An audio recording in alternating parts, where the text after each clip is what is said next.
It's Grow TV, where we grow together and learn about God.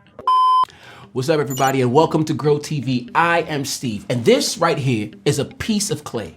But it won't be for long, because I'm about to transform it into something else, into something incredible, something amazing, something other than a lump of clay. This is a little game I'd like to play called Clay Play. The cool thing about clay is how much you can use your imagination. Anything you can imagine, you can make. If it doesn't turn out right, you just smash it down and try it again. Okay, so here's round one of Clay Play.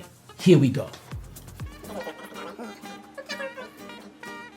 Well, I made something that looks like a cat, or a dog, or a horse. I don't know, it's something like all three of them at the same time. You know what, I think I can do better. All right, sorry cat, sorry dog, sorry whatever you are. Clay Play, round two, here we go. Looks like a cat or a dog or a horse thing again. I'm not sure why this keeps coming out like this. I'm sure I can imagine something different. Okay, it's cool. I'm just gonna smash it down and try it again. So long, cat, horse, dog thingy. Time to play Clay Play round number 3. Here we go. What's up, Steve?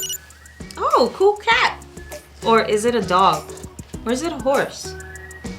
Or is it a cadorse? Hey, Stacy. Yeah, thanks. It's all those things actually. That's right, it's a cadorse. It's a cadorse. I totally made that up. I totally made that name up as well too. Yeah, you know, I'm inspired by bringing things together that are different and you just put them right in. Okay, I couldn't make anything else. Look, I don't know what's wrong. No matter how many times I've tried and I've tried, I just keep on making that creature from before. Okay, well, maybe I can help. Let's make something together. I have some more clay here. So we can put them together and make something great. All right, so here is another round of Clay Play. Here we go. Oh, yo, that is actually cool. Yeah, we did great. It's a jar. It's a jar. Okay. And I'll tell you what it's not. It's not a cadorse. And that's awesome. You know what, Stacey? I'm glad you came to help. No problem. Glad to do it. There is a story from 2 Kings where God used a lot of jars and the prophet Elijah to help someone at just the right moment. Does this story happen to have any cat, horses, or dogs in it? No, but do you still want to hear it? Oh yeah, well, sure. The story comes from 2 Kings chapter 4, and like I said, it involves the prophet Elisha. Elijah.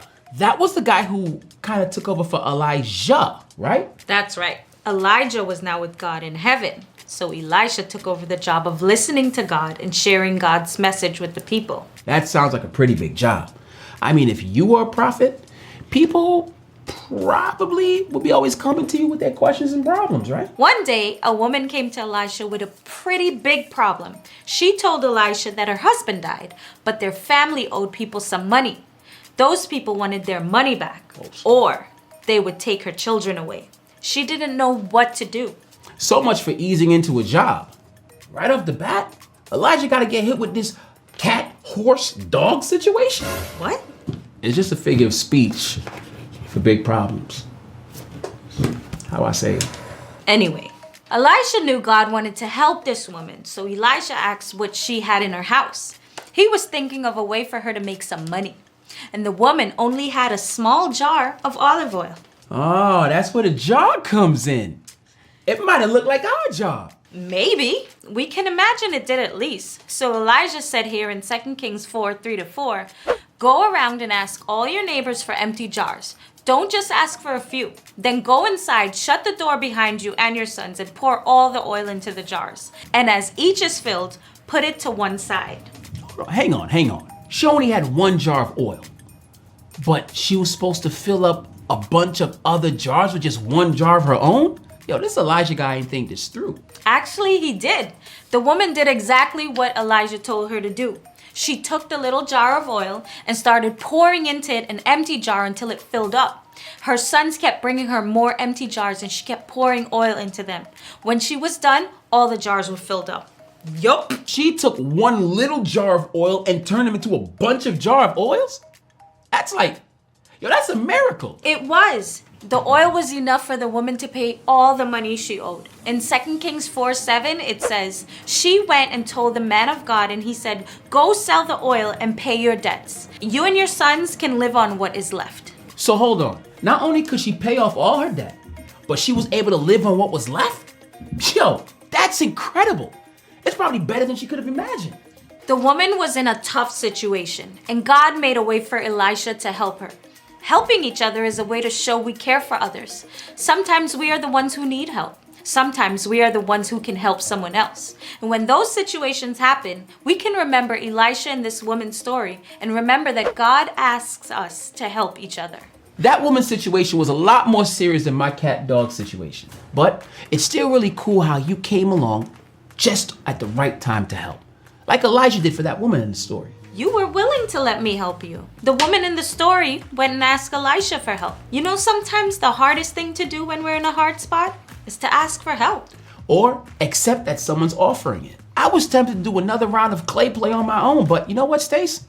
I'm glad I did it. And Elijah had to be open to helping when God put him in a situation to help.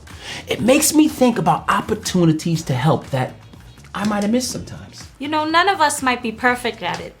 But if we can, always remember that God asks us to help each other. It will keep us open to being helped and helping others when the moment comes. That's the way that God meant it for it to be. Being helped and helping others. Imagine that. Come on, it's been fun doing some clay play with you and learning a story from the Bible. It's always good to learn and grow together. See you next time. Bye.